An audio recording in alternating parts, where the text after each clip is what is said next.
Good morning, ladies and gentlemen, it's David here and welcome back to another video. And today I want to discuss a topic that has been in the discussion in the Atlus community for years at this point, and it's, does Atlus have a re-release problem, a enhanced re-release problem, a complete edition problem, a HD remaster problem? And we'll try and figure out what is the current state of Atlus re-releases at this point, because as crazy as this might sound, it's not as clear as day. So we'll try to get a clear answer today, and I have an idea of where this video is going to head. So if you are new to the channel, you'd like to stay up to date on all things when it comes to Atlus news, you're at the right place. Make sure you subscribe and ring that notification bell. I also do original content on Atlus and other RPG series as well, so a thumbs up if you like the video is always a big help. And before we start, quick update on the whole Midori situation. Not sure what happened, but she's actually back, so she kind of like pranked us. I don't know the whole story. There might be a reason behind it, but if it's just a prank, I'm like, but at least she's back, so we'll still cover her news whenever she talks about things for Atlus. Of course, she's the leaker who leaked pretty much everything in the last year or so from Atlus. Well, she's back now. We talked about her in the last video saying that she was gone. Well, she said she's back, so here you go. Now let's get into the topic for today, which is Atlus re-releases. And first, what I want to do is I want to make it clear what are the different types of re-releases for Atlus, and try and find out which ones are good and which ones are kind of bad, right? So, Persona 5 is a good thing, a good game. Well, yeah, it's a good game, but it's also a good game to start with for this video. So Persona 5 came out in 2017 in the West, and we got a re-release called Persona 5 Royal, which was 3 years later in 2020 on PlayStation 4. Is that one good? Well, Persona 5 Royal is obviously a good game. They added a whole third semester to it, but it was being sold for $60 again. There was no option to transfer your save data. You had to restart the whole thing, and it was still exclusive to PS5. So you can argue that the content in there was good enough, and I'd give you the point. Yeah, the content in there was good enough to justify a $60 re-release for me as a huge fan of Persona 5. But let's say this was just an average Atlus release. Let's say it was a Soul Hackers 2 who did something along those lines. People wouldn't be with me. They would be, hey, this should have been DLC. I agree. Now, this is something that I don't personally enjoy when they re-release a complete version of the game. And it's something that is kind of... It can be scary for a company too, because at some point your fan base can turn around and say, hey, I'm not going to buy your new games day one because you're going to do a royal version in a few years. You're going to do a complete version in a few years. And again, we see that happening every now and then with Atlus. Now, this one, you can argue, wasn't that bad, but the next thing that happened was very rough, and I think things should have been done differently. Persona 5 Royal was re-released on all platforms at the end of 2022, so 2 years after, once again at a full price $60, but that one came out on all different platforms. So yes, it got a re-release on PlayStation 5, which again, no save transfer, no nothing. Fans were mad about that, but it also came out on Xbox, PC, and Nintendo, which is great to see. What I think should have been done differently is you give us Persona 5 in 2017, and in 2020 or 2021, you give us Persona 5 Royal for $60 on all different platforms, because now you have another incentive. For me, for example, I had to buy it 3 times because I'm a huge Persona fan, so I bought Persona 5 day one. When Persona 5 Royal came out on PS4, I had a Switch, and this is where I would have liked to play it, so I wish it was on there back then. Bought it on PS4, and then it came out 3 years after on other platforms. Bought it a third time. It sucks, and it's something that if they do that too often, people might turn around on Atlus.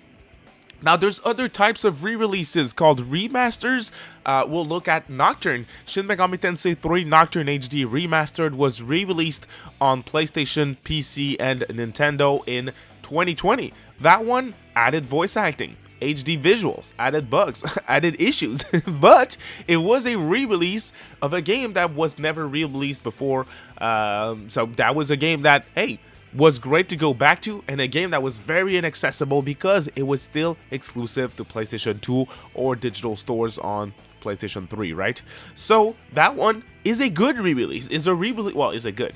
I mean, the game itself has issues, as we said a little before, but as a re-release, it's the type of re-release that I want to see more of from Atlus. Give us Digital Devil Saga 1 and 2. Give us Devil Survivor 1 and 2 in direct ports like this one was. Just make it cleaner, make it sound better, and that would be good enough. Those remasters and those re-releases are a good.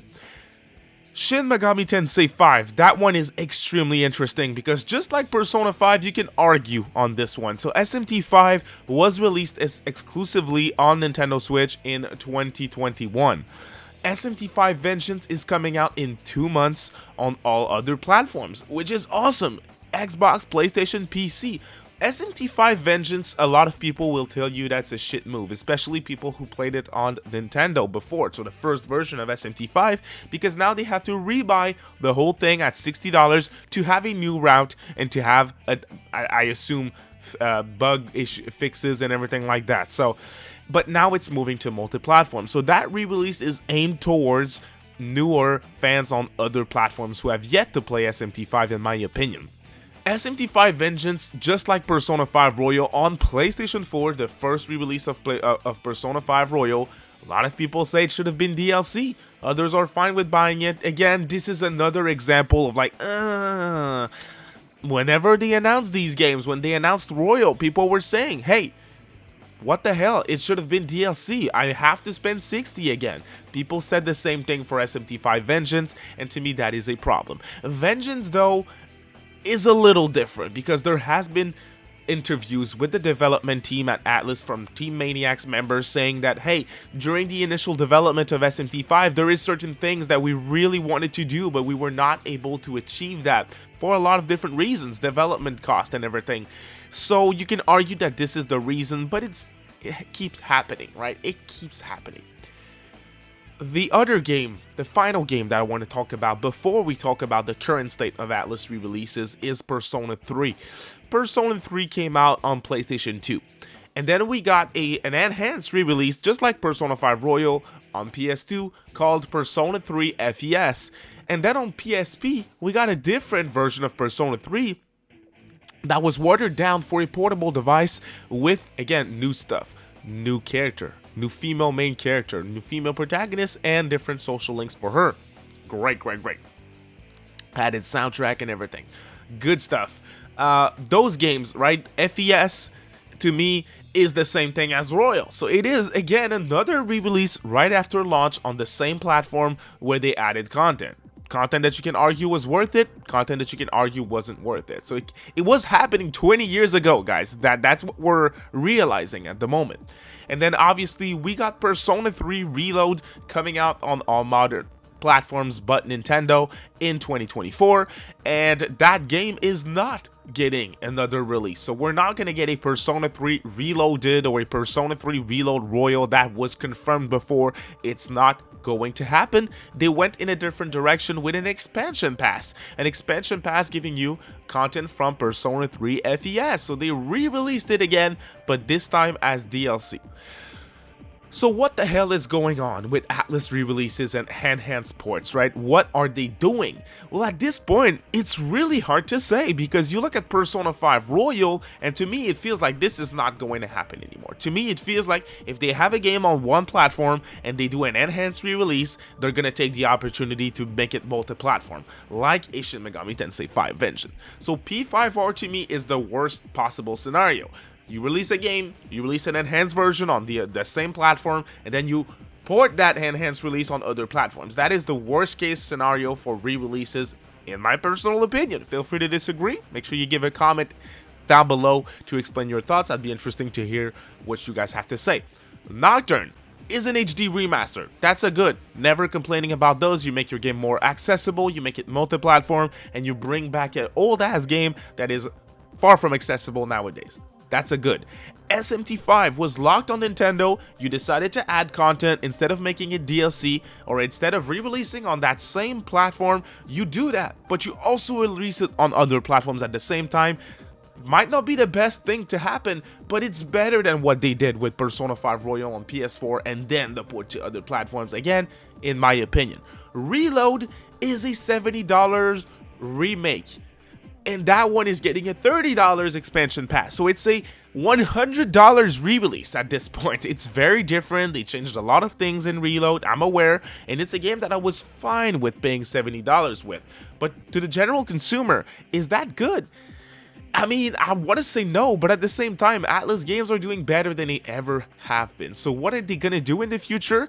At this point, I think the re-release issue is kind of solved, because now you have games like Metaphor Refinizio, which are immediately going to release on all platforms, again except Nintendo, but it's releasing on at least almost all platforms, which is a good. It's gonna be interesting to see what happens with Persona 6 and also Metaphor, to try and see what are they going to do. Are they going to do expansion pass like they're doing with other Sega franchises, like the Like a Dragon franchise? Like a Dragon Infinite Wealth is not going to get a royal version. It is a complete release at $70 on all platforms except Nintendo. It's a routine at this point with them, but it's getting an expansion pass just like Reload, and I think that's something that is gonna keep happening in the future. I think royal versions are over for Atlus, even with SMT5 Vengeance coming out nowadays, because I don't think exclusive are still going to be part of Atlus in the future, or at least that's what I'm hoping for,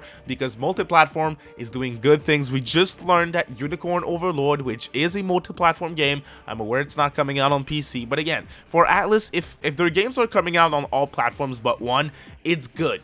That's already good, because before they kept doing exclusivity and that sucked. So now I'm praising games that are even skipping one platforms, because two is better than one, right?